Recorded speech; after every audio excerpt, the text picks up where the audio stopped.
Welcome to What the Hill is Happening, City on a Hill's monthly informational and formational podcast. This podcast is where you can come to find out what is happening at our church and the why behind the happenings. Well, hey everybody, and welcome into What the Hill is Happening. The October episode is here. So much has happened since the last time we were all together in September. Of course, we just wrapped our women's conference, the Exchange Women's Conference, which was a just fantastic weekend. And of course, yesterday, if you weren't at City on a Hill, what were you doing? We had the beginning of a lot of things, the beginning of the month, October 1st, beginning of a new series in the Gospel according to Mark, the beginning of a new era, kind of, with 3 services, a lot happening in that particular Sunday. If you weren't there, we missed you. Come back this next week. But one of the things that we wanted to kick off this episode with was a just kind of general discussion over the sermon series, over the Gospel according to Mark. Mark is a really important work within the New Testament for a lot of reasons, and historically one of the more interesting Gospels. You're going to hear me interact a little bit probably through the series with some of those historical factors, but one of the things that we covered in the Ultimate Road Trip series was the fact that when Paul and Barnabas separate in Acts, they separate over who? Over Mark. John Mark. Yes. And of course, Mark is later discipled by Barnabas. Paul eventually recognizes Mark's usefulness. Everyone gets along. But history tells us actually that Mark's gospel, who, by the way, was not present with Jesus during the events of the gospel, is likely a recollection of the Apostle Peter.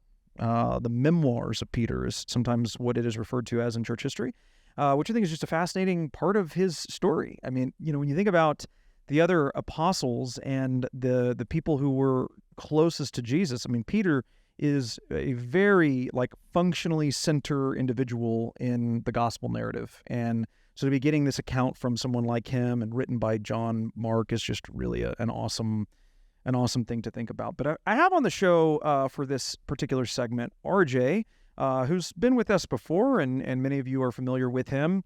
He does a variety of things, not only with our student ministry, preached actually this summer at the high school and middle school camps, does some work with us in the creative side as well. But RJ is really on here for a couple of very specific reasons. One is because throughout the summer camps that I just mentioned, he preached through Mark. That was the theme this summer.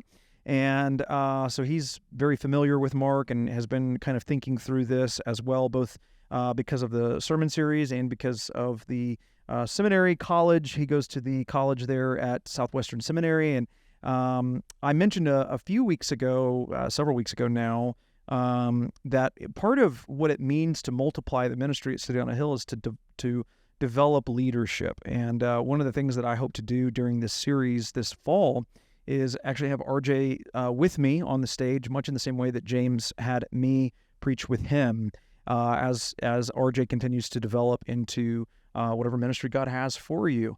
And so, first of all, hi. Hello. Glad you're here. Thank you. So talk about, so obviously this sermon series that we're doing on Sundays is extremely creatively themed. We've titled it The Gospel of Mark. And honestly, I wanted something a bit less specific because I don't want to be tied to any one theme, right? Preaching verse by verse through an entire gospel, there's just so many things that we're going to be dealing with, and to have to kind of link them to one thing or the other is really kind of a challenge. For a summer camp where you're preaching 4 or 5 times, it's a lot easier to do that. So talk about your theme, because your theme was way, way more creative and cool than ours is.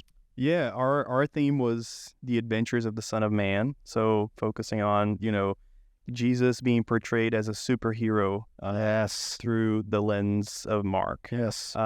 Mark, like you said, was a disciple of Peter. Peter actually says he is like a son to him in one of his letters. And so he has a very specific audience, right? Because Peter was mainly focused on the Jews. Correct. And so Mark tries to bring that into perspective when he writes about Jesus and portrays him as a superhero. Obviously, we didn't go into the whole Judaism and, the audience with the students, but it was very interesting to see how Mark portrays Jesus in a very specific way, concealing his identity as the Son of God up to the very end of the book, where one person says, truly, this man was the Son of God. Yes. So awesome. That was my favorite part. And it actually ended up becoming probably my favorite gospel. Yeah. The Gospel of Mark now. Yeah. Mark is great. Mark is like, of all of the gospels, the simplest. It's the shortest. It's the simplest, and very almost certainly the first of the four gospels. Do you remember the last? I do not remember. Well, probably John. It was John. That's correct. Going by logic. Good. Yeah. You want to take a stab at who is second?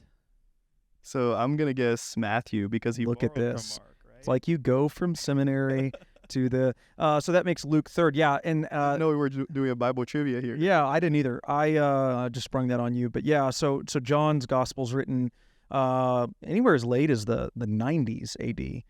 Which is just remarkable to think about. This is 20 years after the destruction of, the fall of the temple, and I mean, there's all kinds of things that take place, and you're talking two decades after that. But yeah, Matthew does borrow from Mark. Matthew, if you're reading critically in the New Testament issues, some people have advanced this idea that Matthew is borrowing from Mark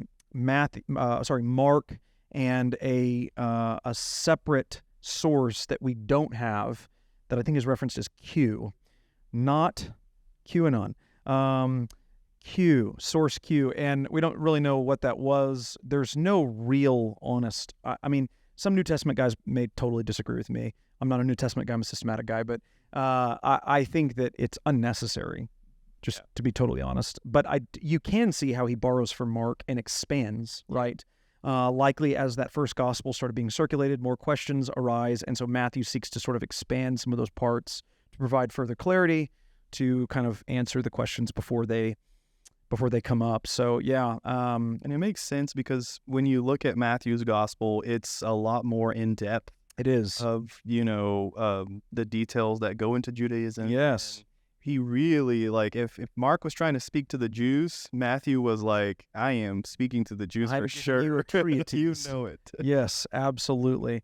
Yeah, very fascinating stuff. And we're just now, we've got like, I think 5 weeks left. I have to go back and count. I think maybe 5 or 6 weeks, I think, left in Luke's gospel and our Life Bible study. This is something that's been kind of confusing for people, and I guess I can understand why. I mean, maybe it hasn't been as clear in my talking, or maybe it's just because they're both gospels. But we've been in Luke for now, I believe 82 weeks, something like that. I think 82. Yeah, we have 86 or 7 total. I can't remember in my outline. Plus, then we're going to actually have 2 weeks of recap. So normally at the end of a book of the Bible in our Life Bible studies, we'll do 1 week of recap, but we have 86 sessions with 2 to 3 takeaway statements from each of them. I mean, do the math. It's going to be like almost 200 sentences to read through, and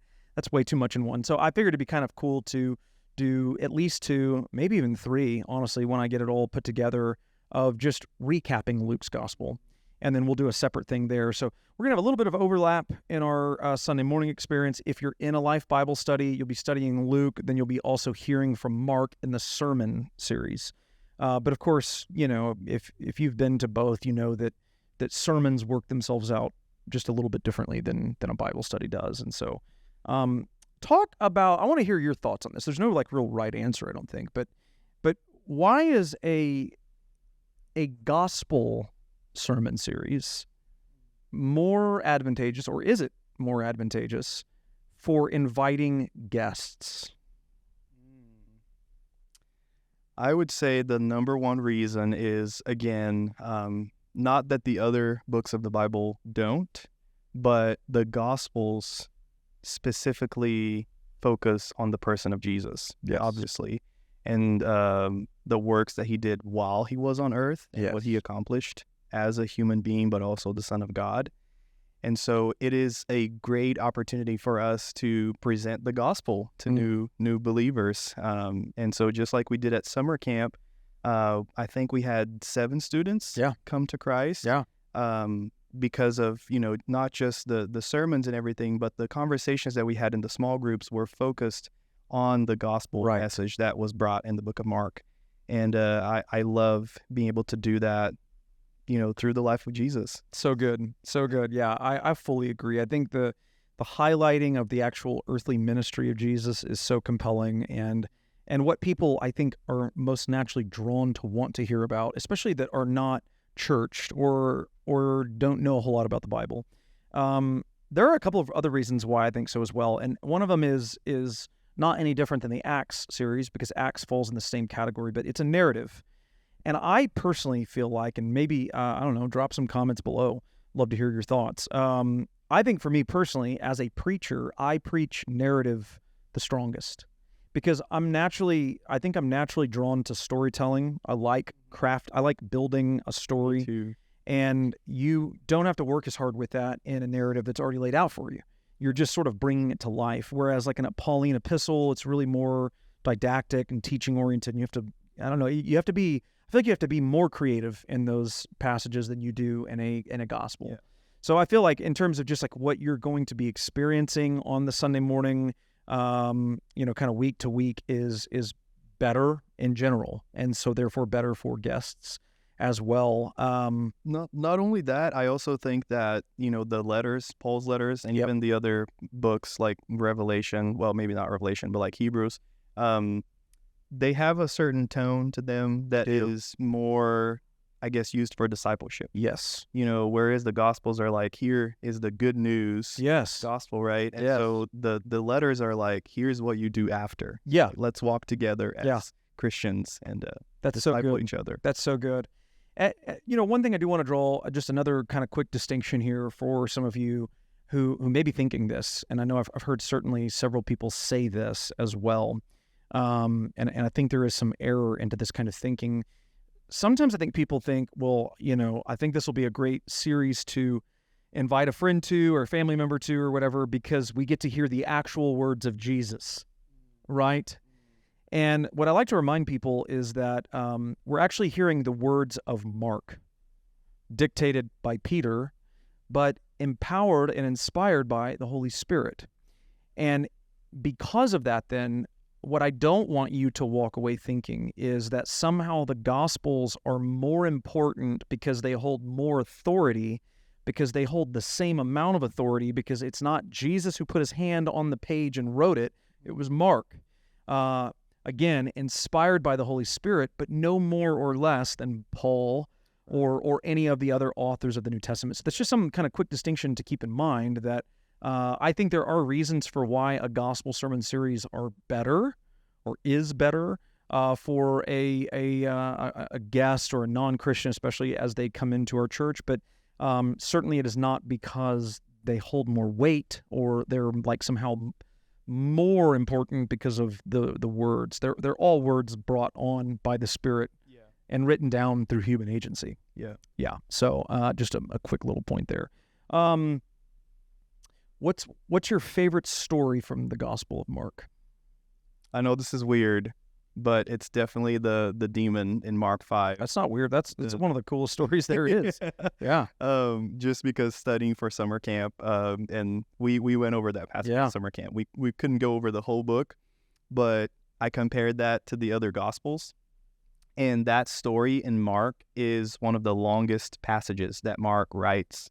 And you'll notice that, well, you know it, but Mark is very short in his writings, but some of the things that he writes are actually very extensive and way more extensive than Luke or Matthew, or even John. Yeah. And that passage with the demon is one of those. Yeah. Like it's a very long narrative, and at the end of the day, he's just displaying Jesus's power over demons and spiritual forces and over everything else. So good. So good. I hope that you, if you haven't been yet, of course, we just started yesterday, so we'll give you a little bit of a break. But hopefully you'll be joining us again next Sunday and for many Sundays after, because we do have a long time in Mark. And we would just ask you to continue to pray that God would put someone on your heart to invite to church, to be brought into what is, in my estimation, the greatest story ever told. The story of God taking on frail human flesh and dying that we might have life. Really just an incredible time together. So we still probably have some inviter cards left, I imagine. I haven't checked, but I think they're probably available. If not, you don't need them. You can invite them anyways. Of course, service times are 8, 9:30, and 11. CityOnAHillDFW.com will give you all the information that you will need. You can also check us out on Facebook and on our YouTube channel, City on a Hill DFW. Those are great resources to pass on. If your friends, family that you're considering inviting are podcast listeners, of course, Spotify, Apple Podcast, Amazon are all places that you can find those as well. And so any closing thoughts? I was just going to say the journal as well. The journal. Great resource. Oh, I'm so glad that you brought that up. That would have been devastating to forget. Yeah, so we have the journals available that are in the ESV version. They have the entire Gospel of Mark in them on one page and the journal pages on the other. So you can use those throughout the entirety of the series and take notes, write things down, prayers, concerns, comments, date it every week. I will say it's even easier to read because it's like it's a smaller book, but everything is better spaced out. Yeah. And so it's so easy to follow, and you'll love it if you get one. Good Our font students love size, it. the typeface is great. It's it's $100, and it's $5. So, and if you don't have the $5, then come and talk to one of us. We'll make sure that you get one. If you have like $10 in your pocket, you want to bless someone and buy two, then buy two and take one, and then we'll have a little bit of overage as well. But coming up next, we're going to be talking about nothing, because this is it. This is the end. This is not the end. I'm sorry. Just kidding. I'm so tired. Coming up next, we are going to be talking about Trunk or Treat. And so stick around, and this is one of our kind of flagship events. Thank you for being on here. Thank you for having me. I appreciate it.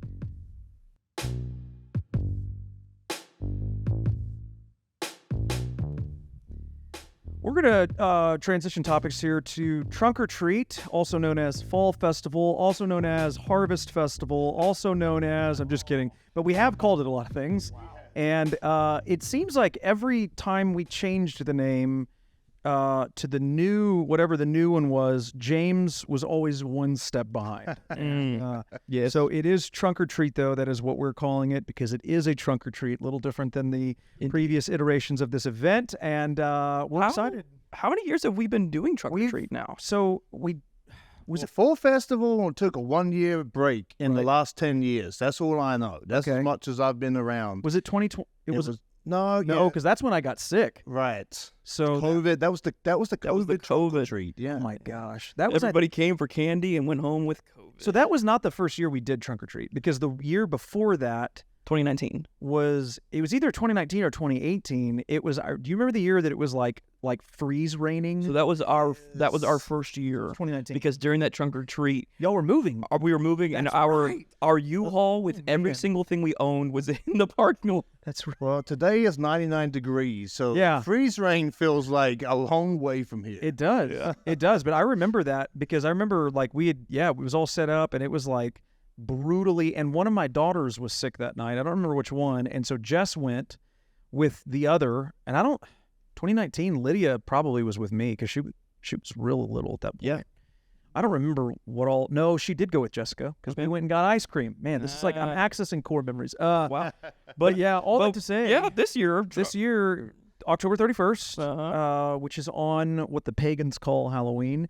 We like to Hallows Eve. We refer to it as Reformation Day, because we're Christians. It is from 6 to 8. Yep. Which is going to be great. And we have Chris with us today, Chris Cunnington. You all know him for, I guess, the outreach component of it, because this is one of those events that really falls in kind of a community outreach perspective. So tell us a little bit about. Yeah. Obviously, the major focus, is families and kids on Trunk or Treat. That's really who it attracts. But it probably is the most gospel-oriented event that we do. And we've done different things, throughout the few years that we've been trying to share the gospel as part of the trunk or treat, and we're going to bring some of those things back. Some of those things. Last year is where we got the "What do you believe about Jesus" shirts, wasn't it? Yes. Indeed. So we're going to do that again. So we'll have an opportunity for our church members to wear the shirt. What do you believe about Jesus? And just ask the short 5-question questionnaire.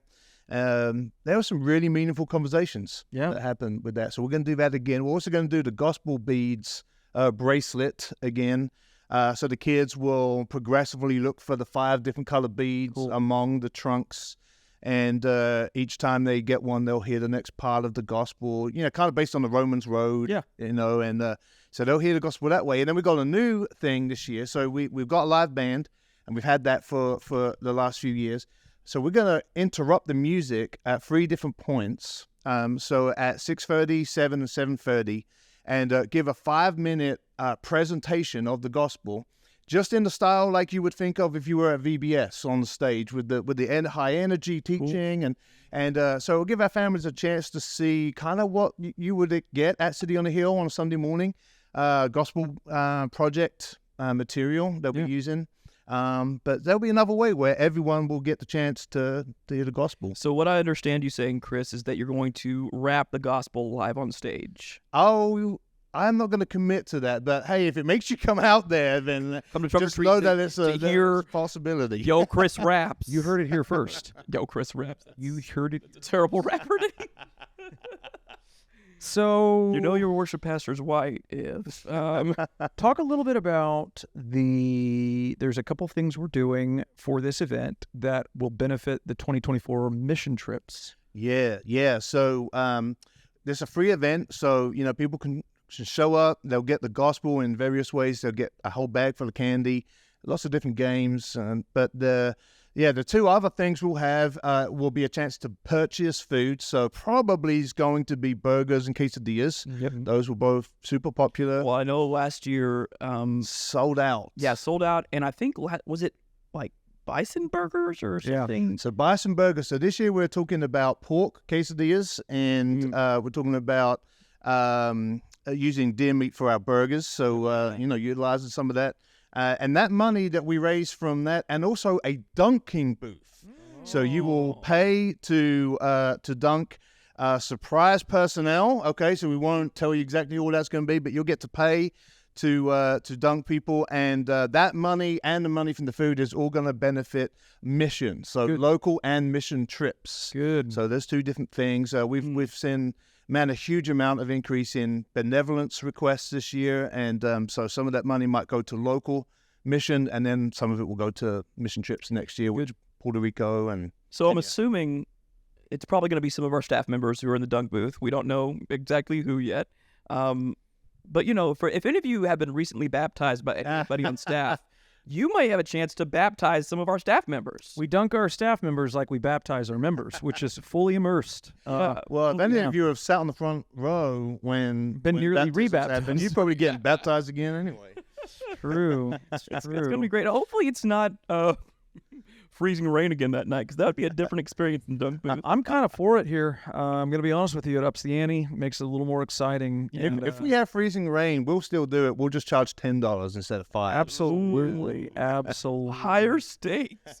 Will the person in the dunk booth catch hypothermia for the gospel? Will they catch hypothermia for the gospel? That is really the question. It's a nice game. Exactly. Yeah, it's some ice cold resolve there. It's exactly right. Jeez, what are we doing? I don't even know. What are we even doing? So that's all the things that we're doing for outreach and everything. Yep. We also have we're gonna have a trunk dedicated to one of our newest ministry things that we're doing, Awana. Yes. So it's gonna be an opportunity for our community, kids and families, to see, like, if you come back, because I think trunk or treat's on a Tuesday. Yep, Tuesday. So it's going to be immediate, like, hey, if you come back tomorrow night, here's what you can expect. Yes. Because I know Awana's been great for our children's ministry so far. So it has been amazing. It's amazing for our kids. I mean, my kid, Oliver's learning, he's learning scripture and quoting it at home, and I mean, it's been already life changing. Yeah. You know, in the kids' lives. It's also really cool because it's something that people already know. Yes. You know, if they're not a part of our church, but they've been around church, maybe have left church, it's going to be something they're familiar with. You know, so I think it gives them a chance to reconnect with something they know something about already. I So, agree. yeah, I think it's that's cool. really exciting. So that's October 31st from 6 to 8 p.m. We hope that you'll come. Consider signing up for actually having a trunk. We love to have as many of our church members as possible do that. Yeah. Emma and the children's ministry, Ashley, they do such a good job of organizing all of that and having you, like right when you show up, they'll direct you to where to go and where to set up for. And through the years, man, we've seen some of the most creative, the most creative trunks decorated. And we were out of space last year. Yes. We literally ran out of space to add trunks, and so sign up early. Yeah. You know, and I'll say something about that because, you know, Trunk or Treat is one of those events that is run by the church. Yes. Right? We do very little prep on all of the trunks. It's all run by just individuals. They buy their own candy and, you know, and just fill that whole thing up. And that's really allowing us the opportunity to put the time and effort into all of these gospel-focused additions. Yeah. You know, because you all are doing such a great job with the trunks. So I can't wait to see what you bring this year. Some more Cowboys trunks. Welcome. I will still say my favorite trunk I've ever seen. One of our church members set up a like a living room setup of a Dallas Cowboys Super Bowl party. Yes. But they were skeletons. Yes. It's been so long since they've been. I was like, I like hate it and love it at the same time. Yeah, hate it because it reminds me of the truth. And I love it because it's brilliant. Well, the trunks have been great as well because have you seen the Six Flags marketing? They have Fright by night and Boo by day, right? Yeah. And so it's like cute, scary in the day, and so we don't want anything more than that. Right. You know, we're not looking for. So those skeletons were perfect. Yeah. They were right in theme. They were perfect. Not scary. Yeah, we don't want like necessarily like ghouls and witches and all those different things. We want to be certainly. And, you know, I'll say as well, if you're looking for other ways just to be involved, if you think to yourself, man, maybe a trunk is too much, we're currently at the time of this episode dropping accepting candy donations in the foyer. Or, you know, if you do want to sign up for a trunk and you have questions, check out the foyer. Emma's going to have a setup there for people to sign up, to drop candy, all that good stuff. Everything helps. You know, we almost forgot to talk about the people who come and are given the gospel and are rejecting of the gospel. We have a hell house set up in the back. No, we did not. We're not doing that as a joke. But you know, some churches do that. They do. And I just can't imagine the results are, long lasting. I'd love to see a study on that. Yeah, me too. They say it will scare the hell out of you. Right on out of you. As far as other things that we're doing, we're going to have a photo booth. Yep. So we've already talked about the food, the dunk booth. Yep. We'll have some live music there being played. Bounce houses. Yep. And really just an all-around wonderful time. Yep. I will say the last few years, if you haven't been, you don't even have to have kids. I mean, that's the thing is like, it's such a fun community event. Yeah. Well, it's for our church. Yeah. And it's just it's great. We have tables set up and people will sit around and eat, and it's just a great time. Yeah. So hopefully you'll come. Mark it on your schedule. You don't have anything else better to do that night. Be at the church 6 to 8. Very, very exciting. Thank you for being on to talk about this. In our last segment here coming up soon, we're going to talk about the 3 services that we just started and some fun suggestions that we have for you. If you are going to be staying for all 3, one of the questions that comes up is like, what do I do in a 3rd service? We're going to talk about it right after this.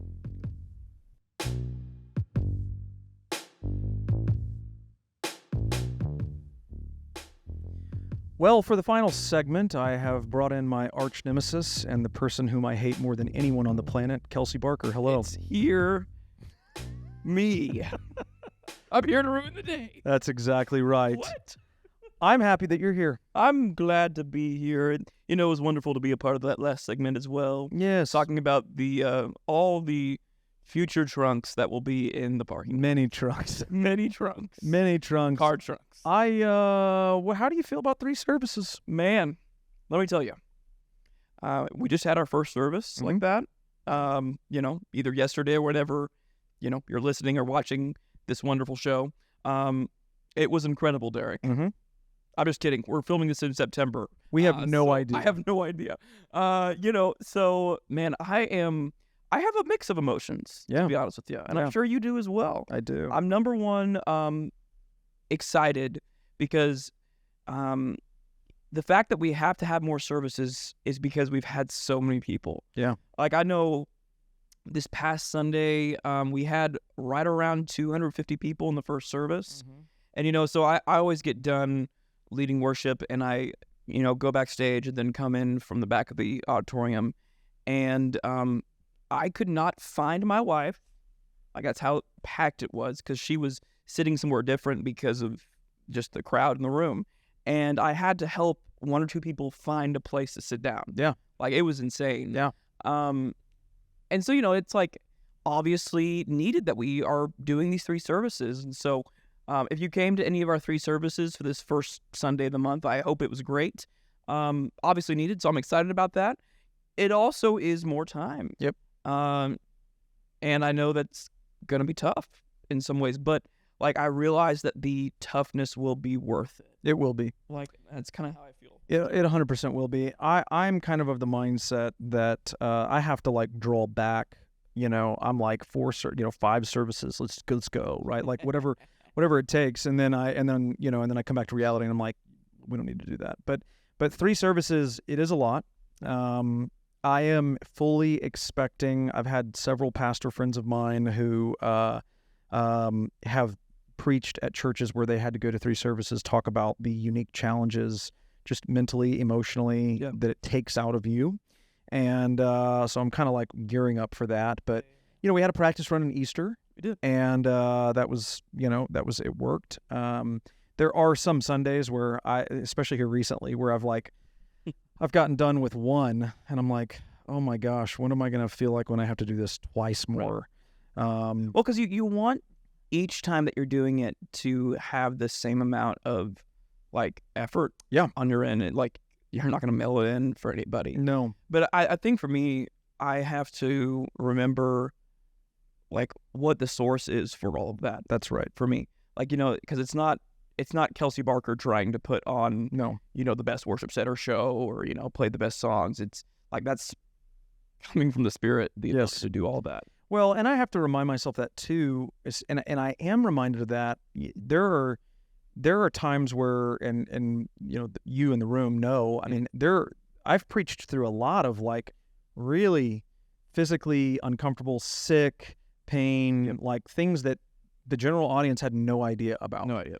And you were actually missing a hand. Was missing a hand one time. No, but truthfully though, I've preached with fever. I've preached with not COVID, but preached with sickness, and it's like the hard part about it is not the doing it. Yeah, it's the in between moments where you're sort of like gearing up to go again. That's what makes it difficult. Once I get up there, that's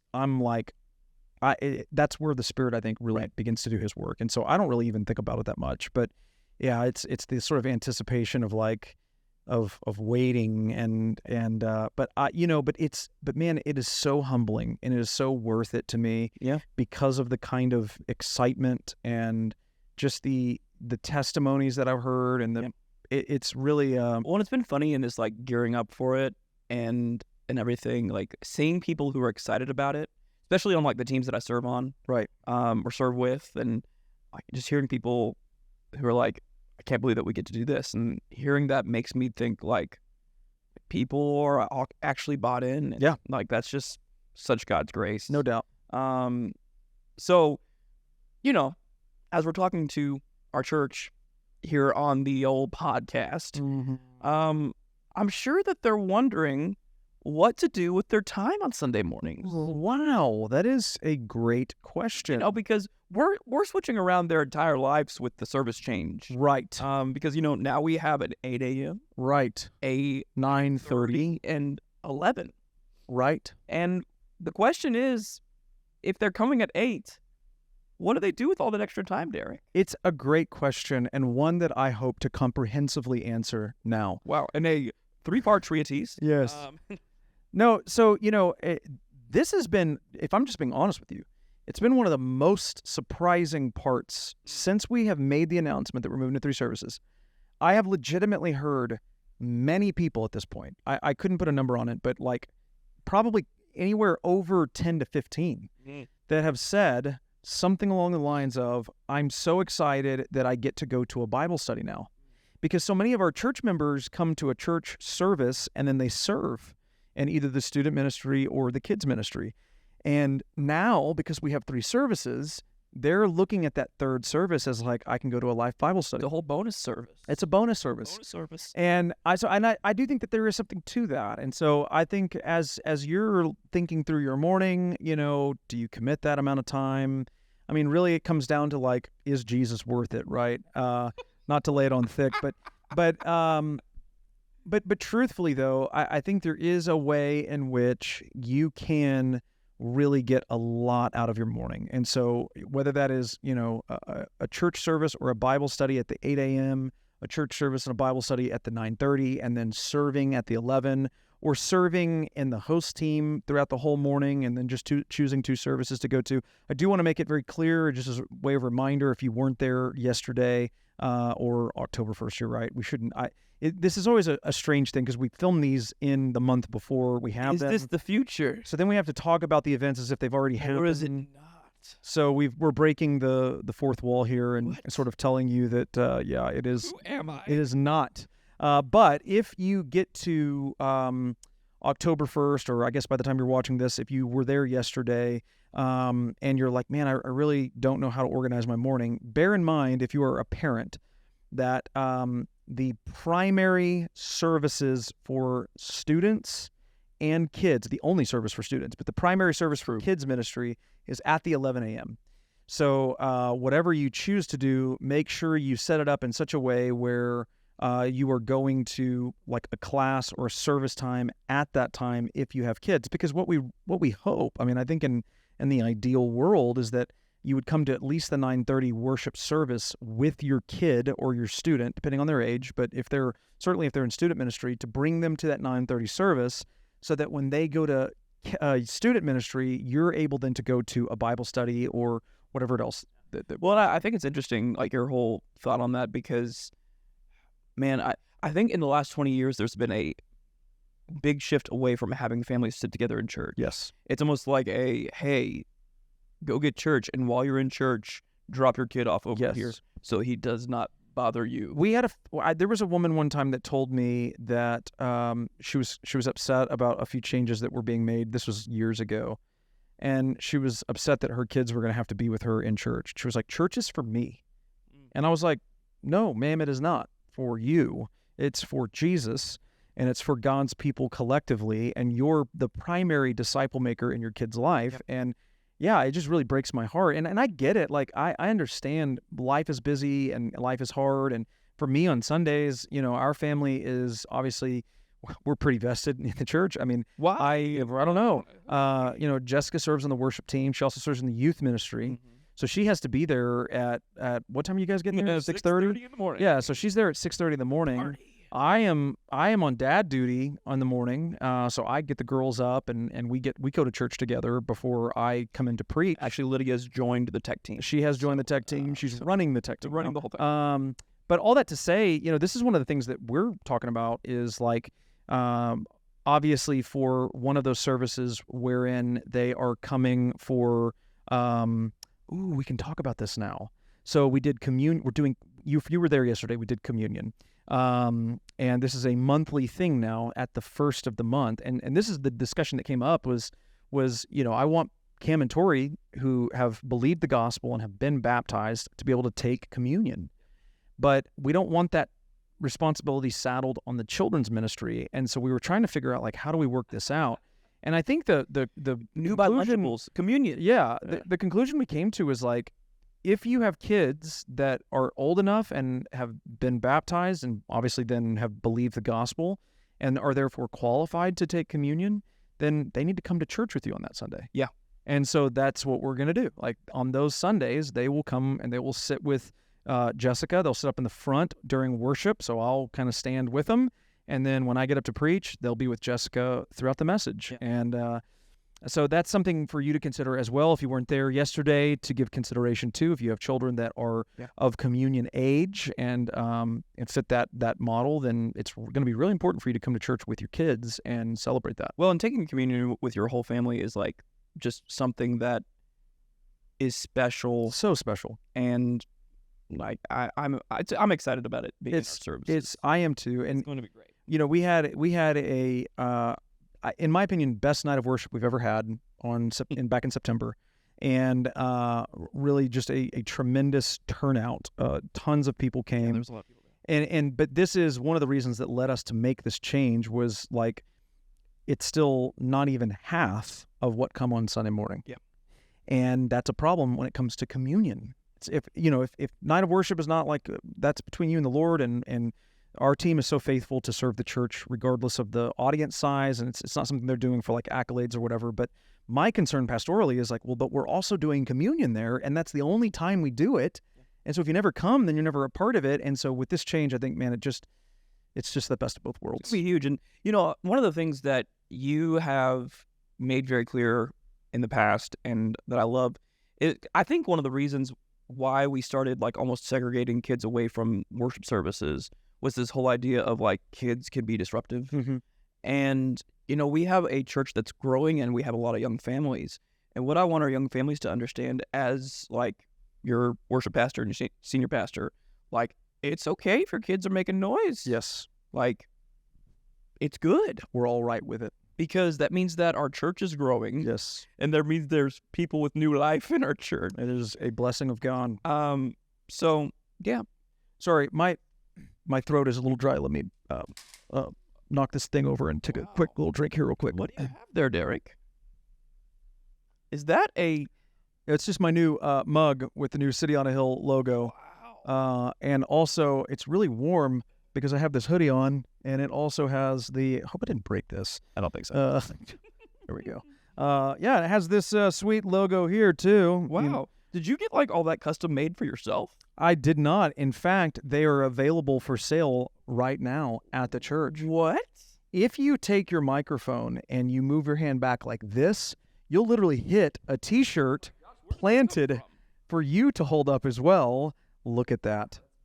We also have them in different colors, a couple of different colors for both this and that. And so I think we also might have some just normal sweaters. Yes. Yeah. Yes. So all that to say, new merch available in the CLC. Go get it today. And probably not today because it is Monday. No, right at the church right now. And but certainly the next Sunday that you're there. Yeah.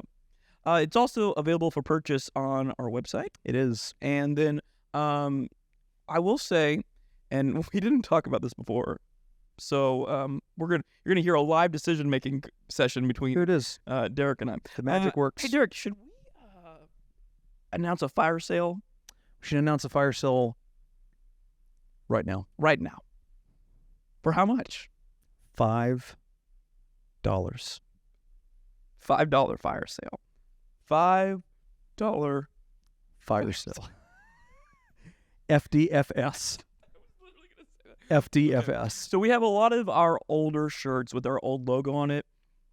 We need to get those suckers out of there. Yep. We really do. And so like a raging fire that cascades through the mountains of the Rockies. Wow. Actually, hopefully not. That would be tragic. Terrible. We want you to take your money and cascade them into our pocketbooks so that we can get rid of these. We sound like a different kind of church all of a sudden. So in all reality, we'd love for you guys, if you are like, man, I love our old logo and I would like a shirt.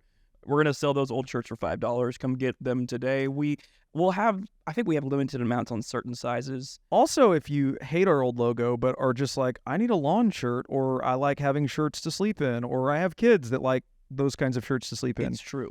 Those are also $5. So just to be clear on that. How much are they? They're $5. That's incredible. It is incredible. You know, I am a little like, it's so like nostalgic for me because those shirts were like, we got those during 2020. Well, and we really just didn't know about the future of our church at that point. I know. So it was like, we want to get these shirts, but we don't need to spend a ton of money on them. Yeah. The new shirts, I will say, quality-wise, much better material. Comfort colors. Super comfortable, comfort colors as well. Yeah, so it's all around a better shirt. Yeah, but the old ones are, they have a place in my heart. Yeah. So about a $5 place on A the heart. $5 place. So, yeah, just to be clear about that. Wow. Well, this has been a wonderful episode. Big things we've talked about. Huge. With the Now, Yes. 3 services, Mark series, and then the later of this month, which is Trunk or Treat. Yeah. It's just always good being here in your home, Derek. I agree. A homely home. A homely home. A homely home. The last homely home on the east side. That's probably not untrue. It's been great. And if you find yourself ever driving around aimlessly, thinking about the church that you love, What should I do with my life? and you're like, I wonder what the hell is happening, Oh, yeah. then you know where to come. Until next time, we'll see you.